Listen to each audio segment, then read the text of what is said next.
The United States has carried out strikes inside Venezuela, a military intervention confirmed by the US president shortly after.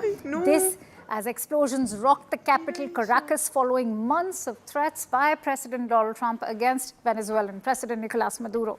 The US president has said, and I quote, US successfully carried out large-scale strikes against Venezuela and its leaders. The Venezuela president has been captured and flown out of the country along with his wife.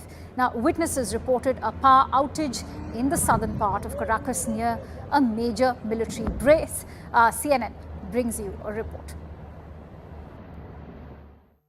It's quite hard to overstate quite what this does to US relations, certainly in the Western Hemisphere, where it's put so much of its focus of its foreign policy. This is a sitting president being taken from his capital city, where his security forces should have him essentially impenetrably well guarded and fortified, taken by American special forces, along with his wife. And you can see there the intensity of the military operation. I wouldn't call it enormous, and it doesn't seem like it lasted that long in relative terms, but efficient, significant, and achieving this staggering result for the Trump White House. Unprecedented, frankly, to decide to remove a foreign policy irritant. Yes, the Trump administration have accused him of being a narco-terrorist, the kingpin at the helm of two major global drug trafficking rings that they say traffic cocaine and other substances to the United States.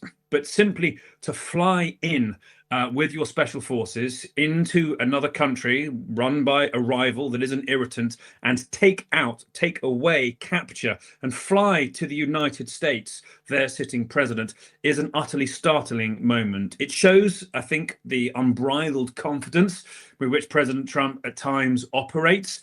Some, I think his critics would call this reckless, because at this stage, we don't really know what comes next. We don't know the damage done to Venezuelan civilians during these military operations, and we don't know the risks potentially that follow through perhaps his successor, whoever Maduro's successor may indeed end up being, choosing to be more anti-American, or the possibility of further chaos if we see the criminal groups who the US alleges are so key in Venezuelan society struggle for influence, or we see some kind of wider collapse. So a lot that still has to be answered right now, but be in no mistake, Vic, this is a startling moment.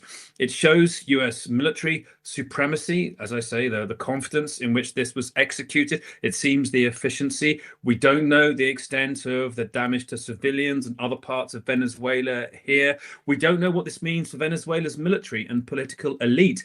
They've stood strong around Maduro for over a decade now. They are clearly going to be in disarray right now. You will have, of course, questions being asked about who really wants that job as the successor, if indeed they too could potentially risk abduction by US special forces in the dead of night.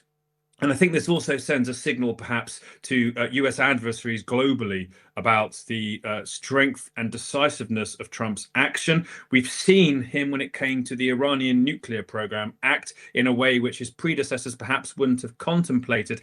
Some, I think, would call that rash, perhaps less concerned about the things you don't know that might happen after you take a strident move, the unknown consequences that can follow.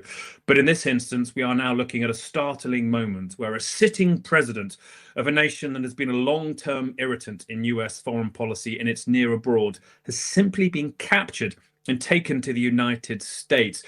This is really about an indictment, which we've heard US officials stridently talk about being put before a grand jury in the Southern District of New York about narco terrorism, for which since August there's been a $50 million reward for Maduro's capture or information leading to it. Being no doubt the US thinks it has a convincing criminal case. What's distinctive here is the use of their military to capture and take away an individual and his wife, who they say is a criminal suspect, but he's also the president of another nation with whom the US had a geopolitical beef. That's what's so startling here, as is the fact that we don't really know right now what comes next. And we knew so little about the fact that this even was the United States carrying out this extensive military operation until we had a 74-word Truth Social post from the president himself saying that the US was behind it, along with US law enforcement acting with its military. A startling moment here. I think many of us heard these explosions and thought that it might have been what many thought far-fetched notion of US land military action against Venezuela. That was a wild card. What I think few had thought might have even been on the table was the simple notion of using special forces to abduct Maduro and take him to the United States to face what the US says is its own justice system for narco terrorism charges here. A staggering moment here, and one that I think also shows Maduro's inherent weakness. There was little his armed forces could really do to stop the US coming in and taking him, and that's really their key job. If you can't protect your president in your own capital, what are your security forces for?